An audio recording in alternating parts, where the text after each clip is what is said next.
मैं अमित कुमार रक्षित आप लोगों को अल्ट्रा नॉलेज गेन के एक और वीडियो में स्वागत करता हूं।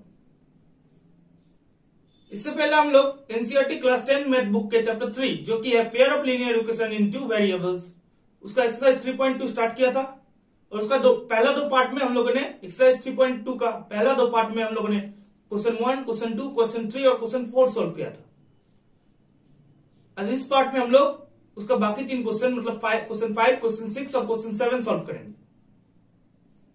तो चलिए शुरू करते हैं आज का ये वीडियो। देख लेते हैं 5th नंबर क्वेश्चन क्या है। तो हमारा 5th नंबर क्वेश्चन क्या है? Half the perimeter of a rectangular garden whose length is 4 metre more than is wide is 36 metre.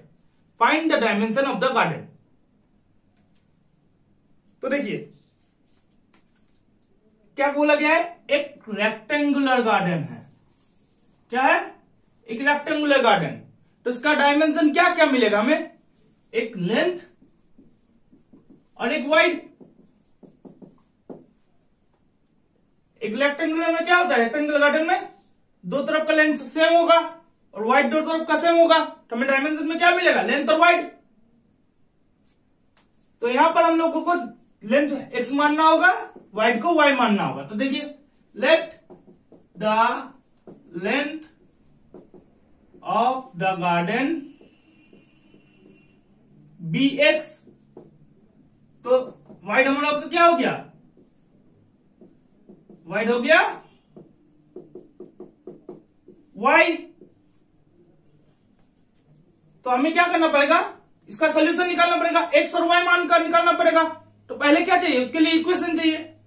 तब हम लोग ग्राफिकल रिप्रेजेंटेशन करके या फिर ज्योमेट्रिकल रिप्रेजेंटेशन करके आंसर निकाल सकते हैं। तो देखिए क्या क्या इक्वेशन मिल सकता है। पहले ही बोला गया है length is 4 metre more than it's wide. मतलब पहला इक्वेशन क्या हुआ? x minus y equal to 4, length minus wide equal to 4। ये हो गया हमारा पहला इक्वेशन। अब दूसरा इक्वेशन देखिए, दूसरा इक्वेशन देख लेते हैं। देखिए क्या बोला गया है, पेरीमीटर। हाफ द पेरीमीटर कितना है? 36 मीटर। तो पेरीमीटर कितना होता है रेक्टेंगल का?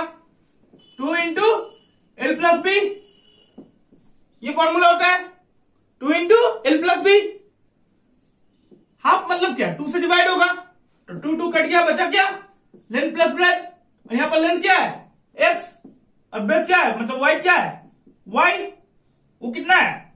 36 मीटर। बोला गया है क्वेश्चन में कि हाफ द पेरीमीटर कितना है? 36 मीटर। तो दूसरा इक्वेशन हमें क्या मिला? x plus y equal to 36। ये मिल गया हमें। ये हो गया दूसरा इक्वेशन। तो चलिए अब ग्राफ प्लॉट करेंगे, लेकिन उसके पहले क्या चाहिए हमें ग्राफ प्लॉट करने के लिए? एक्स और वाई का कुछ कुछ पॉइंट चाहिए हर एक इक्वेशन के लिए। दोनों इक्वेशन हमें मिल गया है। अब उसका क्या निकालना है? पॉइंट्स निकालना है एक्स और वाई का, तब जाकर हम लोग ग्राफ प्लॉट कर सकें। ग्राफ प्लॉट करने के बाद क्या करना होगा? वो ग्राफ प्लॉट में देखना पड़ेगा वो दो लाइन, दोनों इक्वेशन का जो लाइन है वो कहां टच कर रहा है, इंटरसेक्ट कहां कर रहा है। उसमें जो एक्स और वाई का पॉइंट होगा, उस पॉइंट में जो एक्स और वाई का मान होगा, जहां कहा जो पॉइंट में इंटरसेक्ट कर रहा है वहां पर जो एक्स और वाई का मान होगा वही होगा हमारा आंसर। तो चलिए एक्स और वाई का पहला इक्वेशन का पॉइंट निकालते हैं।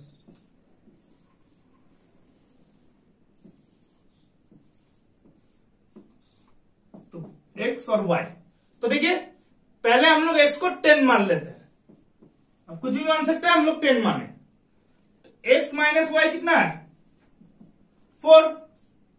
या फिर माइनस वाई कितना हो गया? 4 प्लस माइनस एक्स। और वाई कितना हो गया? -4 प्लस एक्स। ये हो गया -4 प्लस एक्स। मतलब एक्स से 4 कम होगा, जो एक्स होगा उससे 4 कम होगा हमारा वाई। क्या होगा? जो एक्स होगा उससे 4 कम होगा हमारा वाई। अगर एक्स को 10 माना है तो वाई कितना निकलेगा?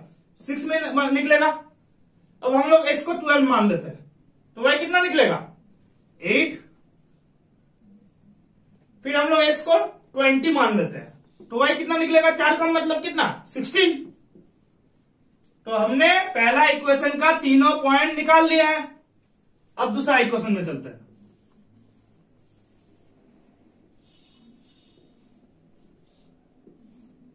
एक्स और वाई का मान निकालना है। तो यहां पर भी पहले हम लोग 12 ले लेते हैं।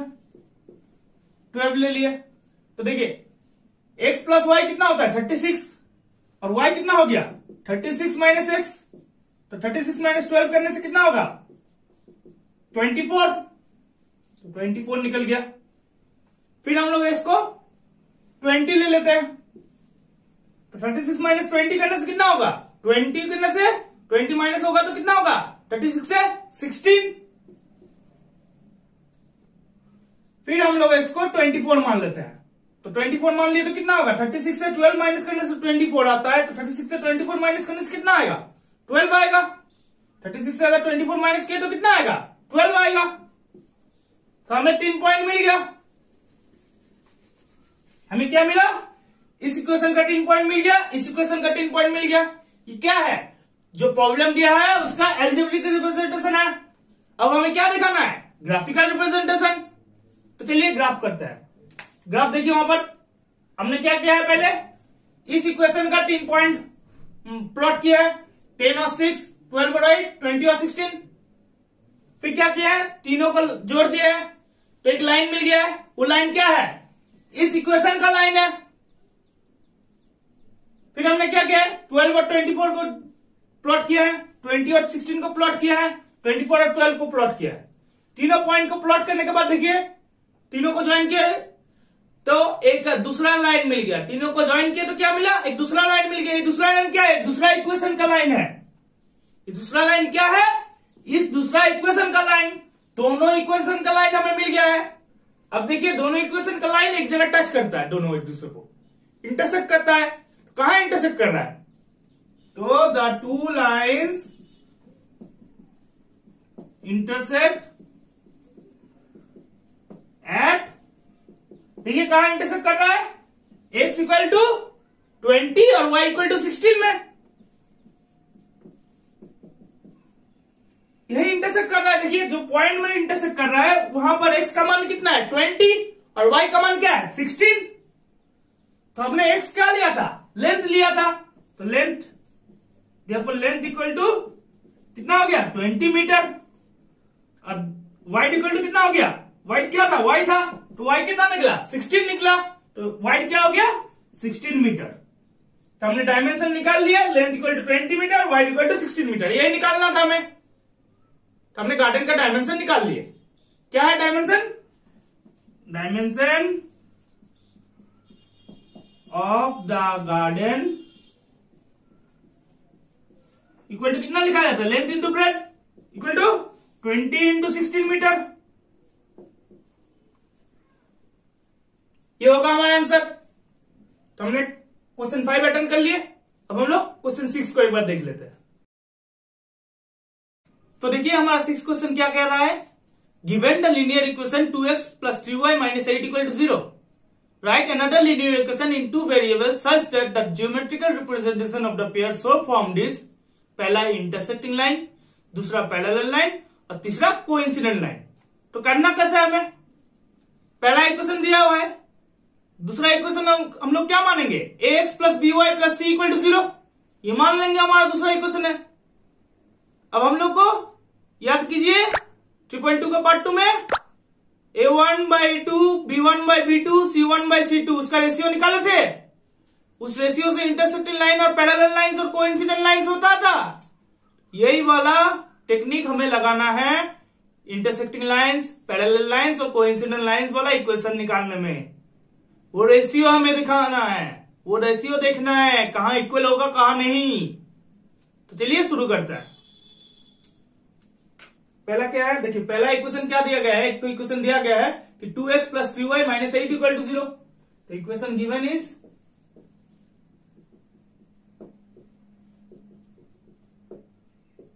To x plus 3y minus 8 equal to 0 ये हमारा पहला इक्वेशन दिया गया है। अब another equation let the other equation be a x plus b y plus c equal to 0, ये हमें मानना है। A x plus b y plus c equal to 0 मानना है। अब देखिए पहला क्या बोला गया है, इंटरसेक्टिंग लाइंस।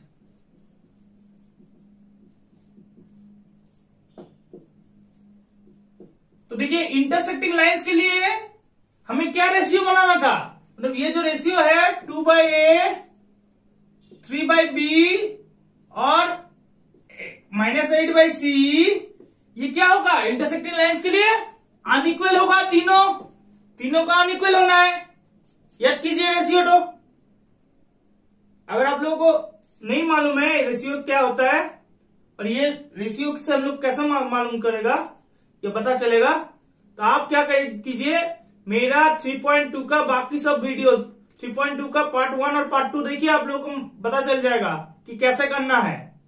मैं डिस्क्रिप्शन लिंक में दे दूंगा, डिस्क्रिप्शन बॉक्स में मैं उन दोनों पार्ट का वीडियो भी दे दूंगा, लिंक भी दे दूंगा। आप लोग जाके एक बार जरूर देख लीजिए ताकि आप लोगों को अच्छी तरह से समझ में आए। तो देखिए इक्वल नहीं होगा, ऐसे क्या करना होगा, हम लोग ए को 1 मान सकते हैं, बी को 2 और सी को 3, तो क्या होगा इक्वल नहीं होगा। 2/1 3/2 और -8/3 कहां से इक्वल होगा। तो हम लोग ए को 1 मान लेते हैं, बी को 2 और सी को 3 लेट, तो इक्वल नहीं होगा। देखिए 2/1 अनइक्वल टू 3/2 अनइक्वल टू -8/3। हमने 1 2 3 माना था, अब दूसरा भी मान सकते कुछ, मतलब ए को 1 ही मानना है, बी को 2 ही मानना है, सी को 3 ही मानना है, ऐसा कुछ नहीं है। बस ये रेशियो तो ध्यान में रखिएगा कि ये तीनों रेशियो अनइक्वल होगा। कुछ भी मान ले लीजिए जिससे ये अनइक्वल हो, तो आप उससे आपका इक्वेशन निकल सकता है। तो ये पर हम लोग को क्या इक्वेशन मिला, therefore the equation is,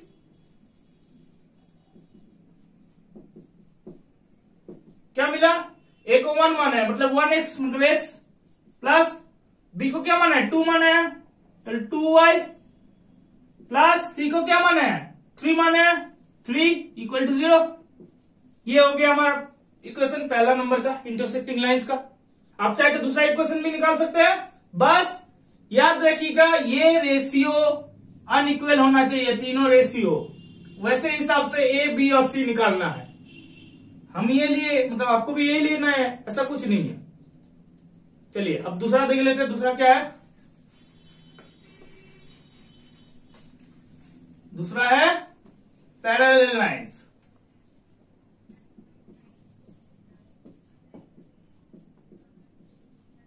parallel lines मतलब क्या, तीनों इक्वेशन एक होगा, मतलब 2/a इक्वल होगा 3/b का और इक्वल होगा -8/c का।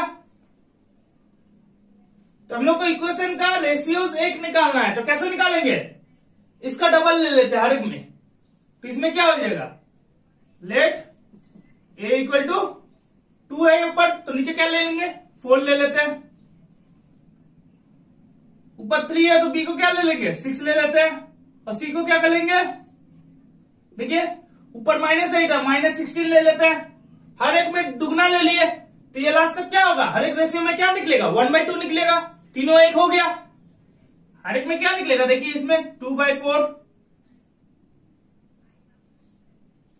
इक्वल टू 3/6 इक्वल टू -8/16, कितना निकलेगा, तीनों में 1/2 निकलेगा, तीनों का रेशियो क्या निकलेगा 1/2 निकलेगा, तीनों का रेशियो क्या निकलेगा 1/2, तीनों का रेशियो इक्वल हो गया, मतलब क्या हो गया, ये पैरेलल लाइंस हो गया। तो हमारा क्या होगा, देयरफॉर द इक्वेशन इज,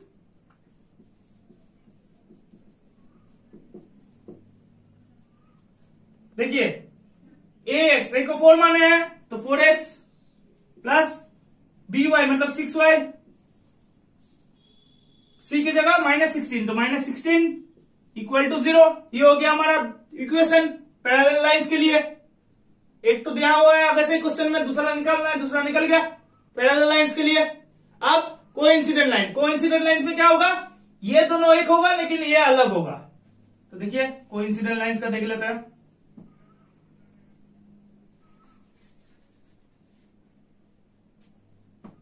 क्या है कोइंसिडेंट लाइन,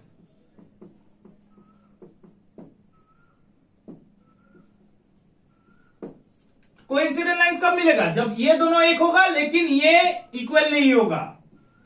ये दोनों को एक होना है, इसको अलग होना है, तब हम लोग को कोइंसिडेंट लाइंस मिलेगा। तो देखिए हम लोग जब पिछले वाला में मतलब पैरेलल लाइंस में क्या मानते थे, ए को 4 और बी को 6, तो ये दोनों इक्वल हुआ था, तो इन दोनों को 4 और 6 ही रहने देते हैं, सी को बदल देते हैं, सी को 1 पकड़ लेते हैं। अब कुछ भी पकड़ना है, बस याद रखना है कि सी और ये दोनों रेशियो, ये वाला रेशियो और ये दोनों वाला रेशियो इक्वल ना हो, सिर्फ ये दोनों रेशियो इक्वल हो, ये इक्वल ना हो, तो कुछ भी मान सकते हैं हम लोग, सी माने। तो देखिए 2/4 मतलब क्या 1/2, 3/6 मतलब क्या 1/2, ये दोनों इक्वल हो गया, लेकिन ये हो गया -8/1, ये अनइक्वल हो गया। तो हम लोग का जो कोइंसिडेंट लाइन के लिए जो रेशियो का सेटिस्फेक्शन चाहिए वो मिल गया। तो हम लोग को क्या मिला? द इक्वेशन इज, हम लोग ए को क्या माने 4, तो 4x प्लस बी को 6 तो 6y प्लस सी को 1 तो 0। तो ये हो गया हमारा तीसरा इक्वेशन, जिससे हम लोग कोइंसिडेंट लाइन मिल सकता है। एक इक्वेशन दिया गया था और ये इक्वेशन मिल गया, ये दोनों मिलकर क्या हो गया? कोइंसिडेंट लाइंस के लिए पेयर ऑफ लीनियर इक्वेशन। तो हम लोगों ने क्वेश्चन नंबर 6 कर लिया। अब देखते हैं क्वेश्चन नंबर 7 क्या कहता है। तो देखिए हमारा क्वेश्चन नंबर 7 क्या है? Draw the graph of the equation x minus y plus 1 equal to 0 और 3x plus 2y minus 12 equal to 0। Determine the coordinates of the vertices of the triangle form by the line and the x axis and set the triangular region. तो हमें दो equation मिला गया है, दिया गया है क्या? दो इक्वेशन, एक x minus y plus 1 equal to 0, एक x minus y plus 1 equal to 0, ये हो गया हमारा पहला इक्वेशन।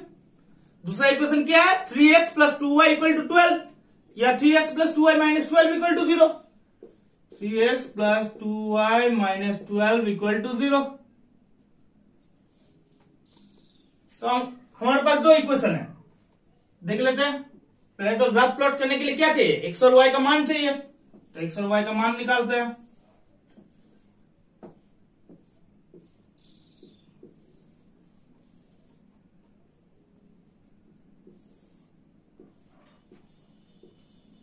तो पहला इक्वेशन के लिए x minus y plus 10 plus 1 equal to 0 है, तो x माइनस वाई कितना हो गया?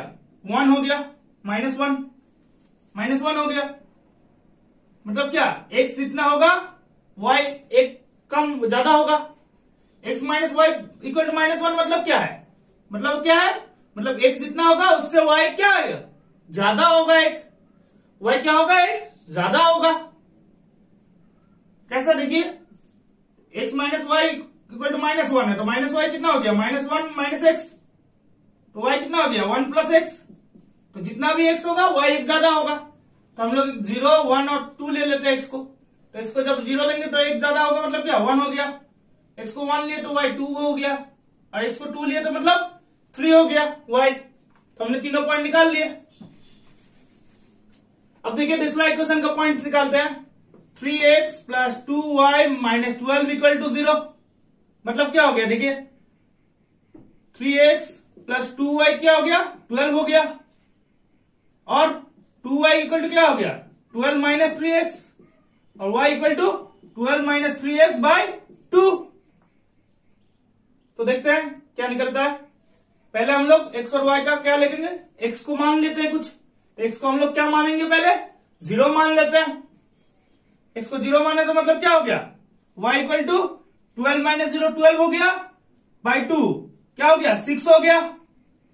2 6 से 12, तो y इक्वल टू क्या निकला? 6। अब हम लोग x को 2 मान लेते हैं, तो क्या हो जाएगा? देखिए y इक्वल टू 12 माइनस 3 2 क्या हो गया? 6 बाई 2, कितना हो गया? 6 बाई 2 मतलब 3 हो गया। अब हम लोग x को क्या मान लेते हैं? 4 मान लेते हैं। तो देखिए क्या निकलता है। y इक्वल टू कितना निकला? 12 माइनस 4 माना है तो 4 3 कितना हो गया? 12 हो गया, बाई 2। 12 माइनस 12 क्या हो गया? 0 हो गया। तो y क्या होगा? 0। तो हमने दोनों इक्वेशन का एक्स और वाई का कुछ कुछ पॉइंट्स निकाल दिए हैं। अब चलिए ग्राफ प्लॉट करते हैं। देखिए हमने क्या किया है, पहला इक्वेशन का ग्राफ प्लॉट किया कैसे, 0 और 1 एक पॉइंट, 1 और 2 एक दूसरा पॉइंट, और 2 और 3 तीसरा पॉइंट। तो हमने तीनों पॉइंट को प्लॉट किया है, उसका तीनों को ज्वाइन करके एक लाइन मिला है। वो क्या चीज का लाइन है, इस इक्वेशन का लाइन है दोस्तों। x - 1 + 1 = 0 इस इक्वेशन का लाइन है। फिर हमने क्या किया, इस दूसरा इक्वेशन का लाइन प्लॉट किया है, 0 और 6, 2 और 3, 4 और 0। तीनों लाइन को क्या किया, तीनों डॉट को ज्वाइन कर लिया है। तो जब ज्वाइन किया तो एक और लाइन मिल गया, तीनों को जब ज्वाइन किया है तो एक और लाइन मिल गया। वो क्या है, इस इक्वेशन का लाइन है। तो हमने दोनों इक्वेशन का लाइन ड्रॉ कर लिए, ग्राफ में प्लॉट कर लिए। अब देखिए दोनों लाइन इंटरसेक्ट कहां हो रहा है, so the two line intersect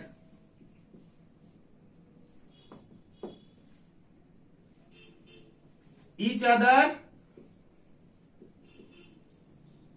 at कहां इंटरसेक्ट कर रहा है, देखिए 2 और 3, x = 2 और y = 3 में, x = 2 y = 3 में इंटरसेक्ट कर रहा है वो।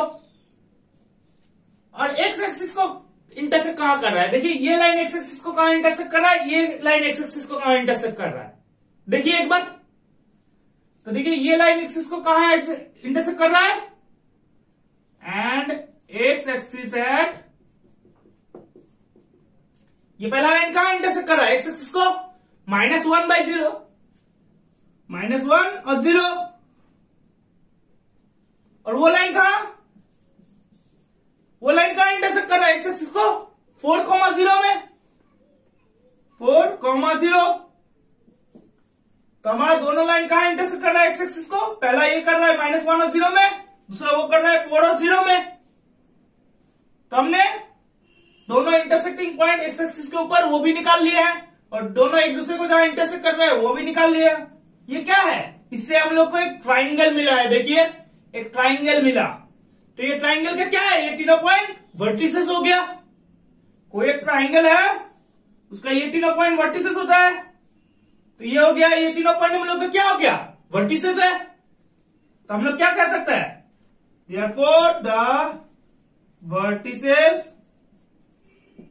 of the triangle are 2,3 -1,0 and 4,0। हमें ये निकालना था वर्टिसेस ऑफ द ट्राइंगल, और क्या करना था, सेट करना था। भूलिएगा नहीं, सेट कर लीजिएगा ट्राइंगुलर डिवीजन को। तो यहां पर हम लोगों ने एक्सरसाइज 3.2 कंप्लीट कर लिए। अगला वीडियो में हम लोग एक्सरसाइज 3.3 लेकर आएंगे। अगर आप लोगों ने अभी भी हमारा चैनल को सब्सक्राइब नहीं किया है तो सब्सक्राइब कर लीजिए, ताकि हम लोग का डेली वीडियोस का अपडेट मिलता रहे आपको। मिलते हैं नेक्स्ट वीडियो पे, तब तक के लिए थैंक यू।